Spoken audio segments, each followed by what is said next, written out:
आज की वीडियो में हम समझेंगे थ्योरीज ऑफ पनिशमेंट जो डिसाइड करती है कि कोर्ट किस बेसिस पर पनिशमेंट देगी। ये वीडियो सिर्फ लॉ स्टूडेंट्स के लिए नहीं बल्कि हर उस इंसान के लिए है जो जानना चाहते हैं कि कानून का लॉजिक क्या है पनिशमेंट देने के पीछे। थ्योरीज ऑफ पनिशमेंट समझने से पहले ये जानना होगा कि पनिशमेंट होती क्या है। पनिशमेंट का मतलब है लीगल पेन और सफरिंग जो कोर्ट इम्पोज करती है जब कोई पर्सन लॉ तोड़ता है। इसका एम सिर्फ दर्द देना नहीं होता बल्कि जस्टिस, डेटरेंस, रिफॉर्मेशन और सोशल प्रोटेक्शन होता है।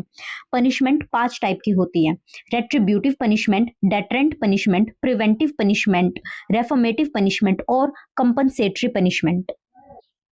रेट्रिब्यूटिव थ्योरी, इसे थ्योरी ऑफ रिवेंज और थ्योरी ऑफ रिटेलिएशन भी कहा जाता है। ये थ्योरी बेस्ड होती है an eye for an eye के मैक्सिम पर। जो क्राइम जितना सीरियस, पनिशमेंट भी उतनी ही सीरियस होनी चाहिए। यहाँ फोकस क्रिमिनल के दर्द पर होता है, ना कि उसके सुधार पर। क्रिमिनल ने सोसाइटी को हार्म किया, इसलिए सोसाइटी के पास राइट है कि वो क्रिमिनल को पनिशमेंट दे। फॉर एग्जाम्पल, अगर कोई मर्डर करता है तो उसे लाइफ इम्प्रिजनमेंट या डेथ पेनल्टी दी जाती है क्योंकि उसने किसी की जान ली है। इस थ्योरी से रिलेटेड केस है Mahesh versus state of Madhya Pradesh 1987। Court ने डेथ पेनल्टी को जस्टिफाई किया था इस ग्राउंड पर कि क्राइम का नेचर एक्सट्रीमली ब्रूटल था, इसलिए रेट्रिब्यूटिव जस्टिस होना जरूरी है। पनिशमेंट का पर्पस डर पैदा करना है, यही कॉन्सेप्ट है डेटरेंट थ्योरी का। इस थ्योरी का एम होता है क्रिमिनल को दोबारा क्राइम करने से रोकना और सोसाइटी के लोगों को भी वार्निंग देना। पनिशमेंट को पब्लिक एग्जाम्पल की तरह बनाया जाता है ताकि लोग सोचें, अगर मैंने क्राइम किया तो मेरे साथ भी यही होगा। फॉर एग्जाम्पल, स्पीडिंग के लिए हैवी फाइन इम्पोज कर देना, और पहले के जमाने में जैसा होता था पब्लिक हैंगिंग, वो भी इसी थ्योरी के अंडर आते थे। इससे रिलेटेड केस लो है state of Madhya Pradesh versus Salim 2005। Supreme court ने कहा कि हीनियस क्राइम में डेटरेंट पनिशमेंट जरूरी होती है ताकि सोसाइटी में फियर क्रिएट हो सके। प्रिवेंटिव थ्योरी कहता है क्रिमिनल को सोसाइटी से अलग कर दो। इस थ्योरी का एम होता है कि क्रिमिनल फ्यूचर में क्राइम ही ना कर सके। क्रिमिनल को जेल, लाइफ इम्प्रिजनमेंट या डेथ सेंटेंस इम्पोज करना ताकि सोसाइटी को प्रोटेक्शन मिल सके। फॉर एग्जाम्पल, हैबिचुअल ऑफेंडर्स को लाइफ इम्प्रिजनमेंट या प्रिवेंटिव डिटेंशन दे देना। Haradhan Saha versus state of West Bengal 1975। इसमें सुप्रीम कोर्ट ने प्रिवेंटिव डिटेंशन को वैलिड माना था पब्लिक सेफ्टी और नेशनल सिक्योरिटी के बेसिस पर। Criminal is not born, he is made, यही कंसेप्ट है रेफॉर्मेटिव थ्योरी का।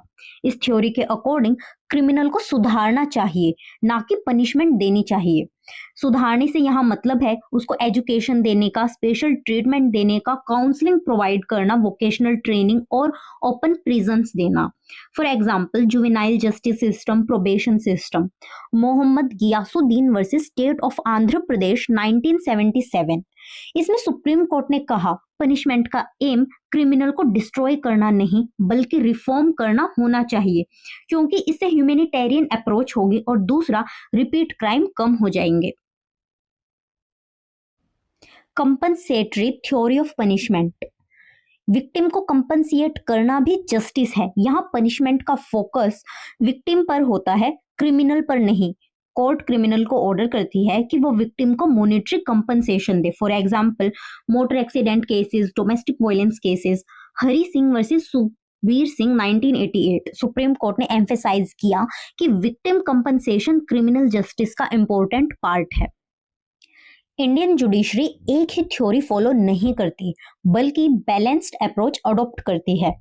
फॉर एग्जाम्पल, अगर हीनियस क्राइम है तो डेटरेंट प्लस रेट्रिब्यूटिव थ्योरी, जुवेनाइल या फिर फर्स्ट टाइम ऑफेंडर है तो रेफॉर्मेटिव थ्योरी, और अगर पब्लिक सेफ्टी केसेस है तो प्रिवेंटिव थ्योरी को अडॉप्ट करती है। क्योंकि पनिशमेंट का एम सिर्फ सजा देना नहीं बल्कि जस्टिस डिलीवर करना है।